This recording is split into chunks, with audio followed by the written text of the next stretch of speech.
Welcome to Yes, I Am the Veteran, hosted by Brandy Pett.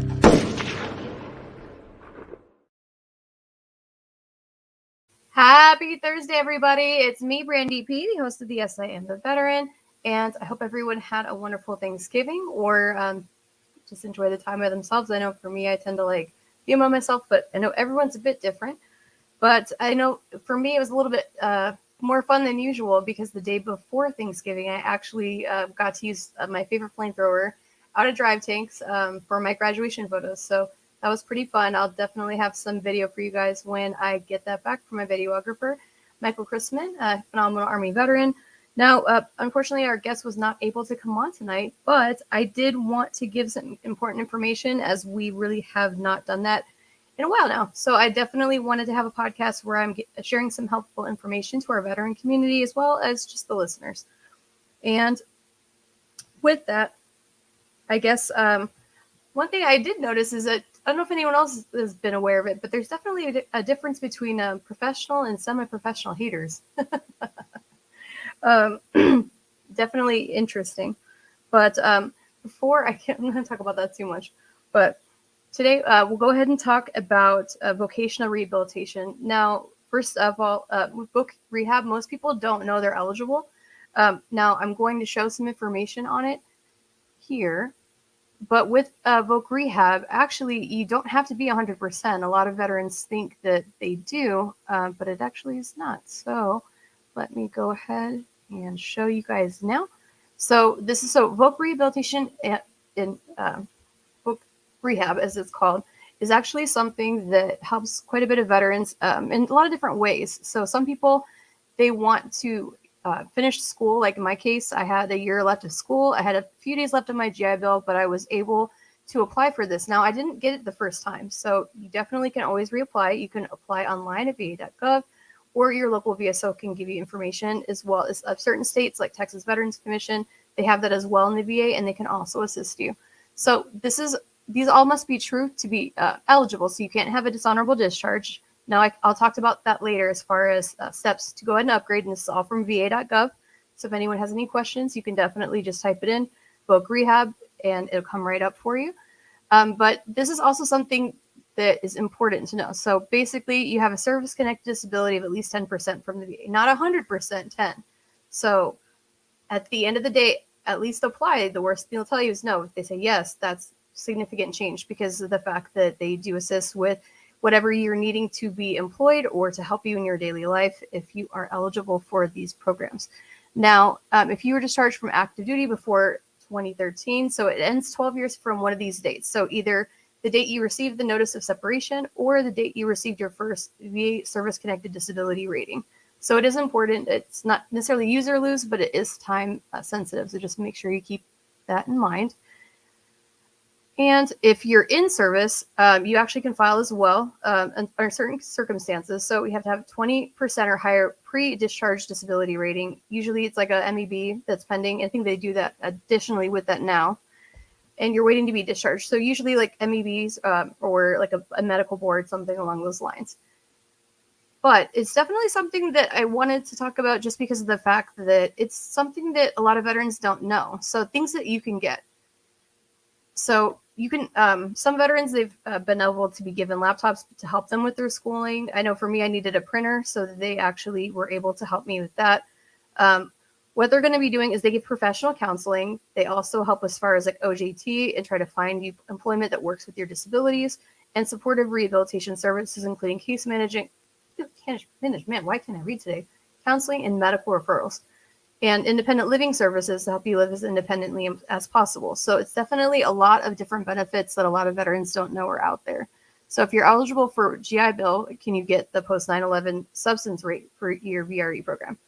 So if you're participating, you can choose to get paid the GI Bill rate instead of Chapter 31. But if you have a few days left of it, right, maybe not enough for a full semester, this would be where you don't use all your days. And if you have even 1 day remaining, you can actually get paid that full post 9/11 rate rather than the actual VRE rate. So I wanted to go ahead and go back to, but at the end of the day, it's definitely important information that I felt is something that can really help our brothers and sisters. And maybe we don't necessarily need it, but other people can. So we can always share with our brothers and sisters as well.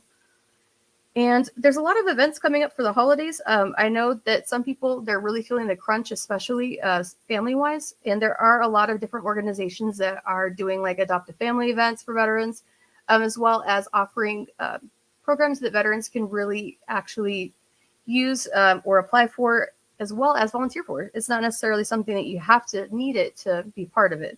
So one of these is actually a program that is called Pay the Layaway. It's actually a program that is working with members with like high start card balances. It's a 501c3, and you would apply through them, and you would actually potentially get some assistance if you were approved for this program.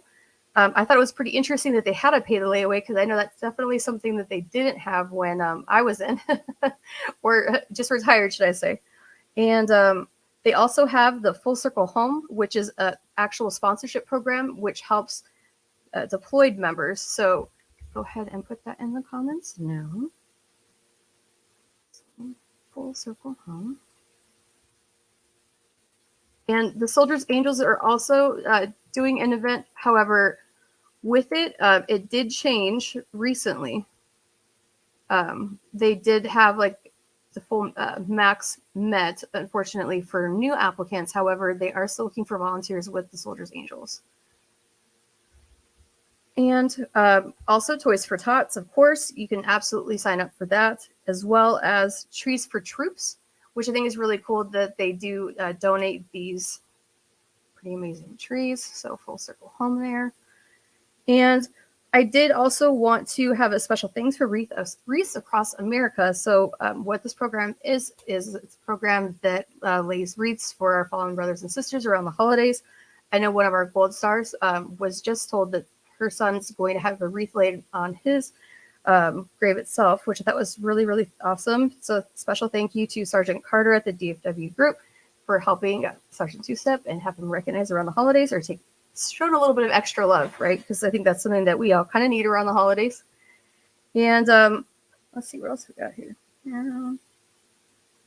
So now what I wanted to talk about a little bit more as well is, so a lot of people, when they're filing for their claims, they don't always know what's necessarily in the record. And that's something that I found reading a lot of records for veterans, because I was a medic and I can read all different branches. And I realized that a lot of people had like exposure to different things, and they weren't necessarily sure of how to go about looking at seeing if they could file for certain claims because of these certain symptoms that they're having because of these exposures. Now, public health, every time they're supposed to mark where you were, what you were exposed to, and it's usually in Part 3 of your medical record. Every record's different, but it should be something that's actively in your record. I know with Marines, I find quite often that they're exposed to asbestos and they didn't know. So it's definitely something that I would absolutely recommend every veteran to have their record reviewed, either by VSO, Texas Veterans, or Veterans Consortium. That's another organization that's great as far as helping veterans and donating legal services as well. But I'm going to show inh.gov. So this is a page you can go to, and it'll actually show, if you type in where you were, it will tell you all the things that you could have potentially been exposed to. So I'll go ahead and show that now. And this is something that I was also shown by the amazing Miss Felicia Kelly, who was a phenomenal claims counselor. So that's how I found out about that. But let's go ahead and show inh.gov. So this is inh.gov here. So National Institutes of Health. And then you would just go to the health information, and then you would just type it in where you go. So it looks, yeah, so it's NIH, not INH. Why? No, I'm a medic, sorry. But yes, nih.gov. So that's that. So I wanted to show you guys. Oh, Rob says taking 2 vets on the hog hunt. Man, that was a really cool hog hunt. So hey, Rob. So Rob actually was an amazing guide for us. I definitely felt like Dr. Verger because I'm disabled and I have no business running through a field like that because I clearly can't run. But no, it was an amazing hunt. Thank you guys so much, Hasseltine Kennels. But that was very fun. We both ended up getting sows. There was only 2 sows in the entire property, and it was funny because we were the ones that got both of the sows, and they were asking us, like, how did you both find sows? And we've got like tons of hogs. It's like, well, I don't know. But we actually, I ended up donating the meat from my kill to some homeless women veterans. So I was thankful that I was able to do that as well. But definitely, I don't know if anyone else likes to hunt, but I know I sure do.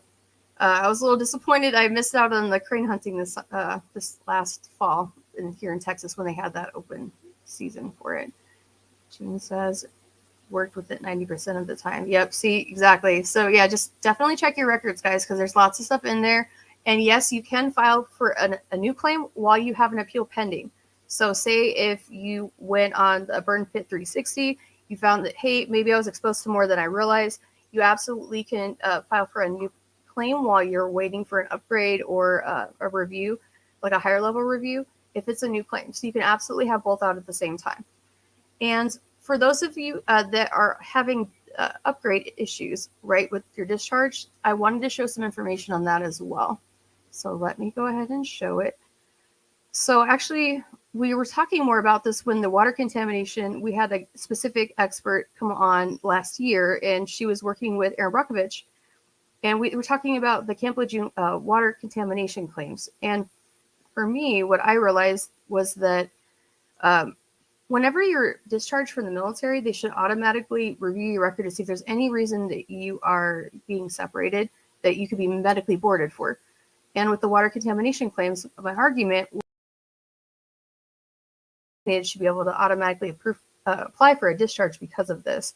Now, for a discharge upgrade, so what you need to consider here is that all branches of the military, you have to have a strong case for discharge upgrade if you can show your discharge was connected to any of the categories. So PTSD, TBI, MSD, like anything that happened under the Don't Ask, Don't Tell policy.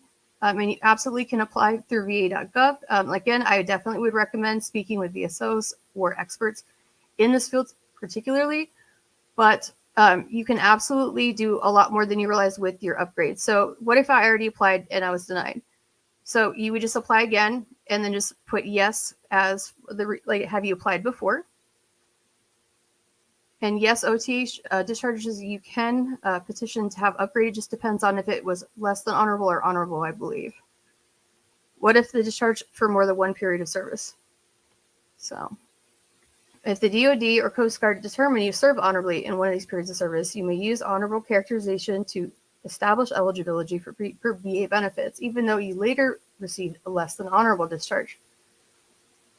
You earned your benefits during the period in which you served honorably. Make sure you specifically mention your period of honorable service when you're applying for your benefits. So if you had more than one period, maybe one was honorable, one was not, you can absolutely use the honorable, but you have to specifically state it. Otherwise, they're going to most likely go with the most recent discharge. But again, always ask your experts, just because of the fact that you want to make sure that you have everything in front of you. Now, I absolutely recommend the Veterans Consortium, especially for anyone that's wanting to specifically reach out, just because of the fact that the Veterans Consortium has a lot of different attorneys throughout the entire U.S., and there are many other programs as well. I've worked with Veterans Consortium myself. It was quite helpful, especially when I was working to upgrade an issue that I had personally, and it actually had to go to it went from the higher level review to the Supreme Court of Veteran Appeals, and then it had to be remanded back. And I'm thankful that I went to them, because when she did the digging that I did not have access to, she found that half of my exams were only completed halfway.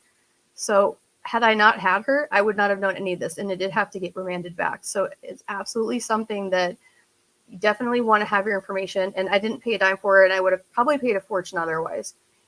So if anyone has questions, I'm happy to try to connect you to where you need to go. But I definitely wanted to share some of this information, just because of the fact that so many of us, we don't know that we have so many things that are claimable in our medical records.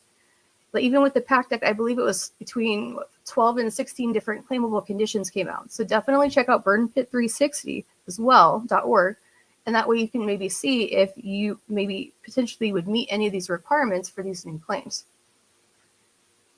But let's see, what else do I have here?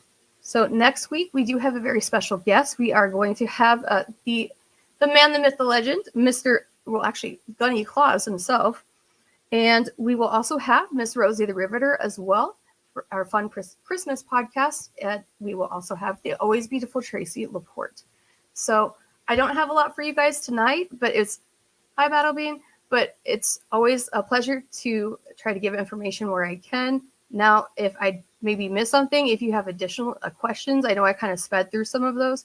Please reach out and ask. I'm always happy to help as far as giving any sort of information to veterans. You can go to the Yes, I Am the Veteran podcast on Instagram, our Facebook page, YouTube. I mean, we're pretty much all over, but we're always happy to help try to connect veterans or even their caregivers that maybe just have questions, because many of us were afraid to file because of the fact that we don't want to rock the boat.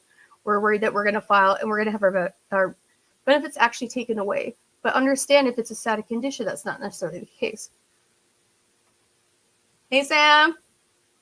My sister was really little, so Sam actually used to live on a fainting goat farm. So it was actually fun. Well, it wasn't fun. Like, my sister thought it was pretty funny. But when we would walk up to her house, the goats would all kind of just tip over. Like, we thought it was the funniest thing because I'd never seen a fainting goat before. I don't know if you guys have, but it's definitely fun. It's a little fun to watch. But definitely, guys, have a good night. We will see you guys next week. And like I said, if you have any questions, if you'd like to come on and be a future guest, please let us know. We're always happy to have new guests and new speakers, just because of the fact that we all need to learn some new stuff. I know I learn new stuff every day.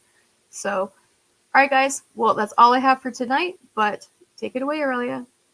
Next week, I graduate. Woo! Hi, I'm Aurelia. Just a reminder, smash like, hit subscribe, and click the bell. Please give me my mommy some hearts. Yay, victories!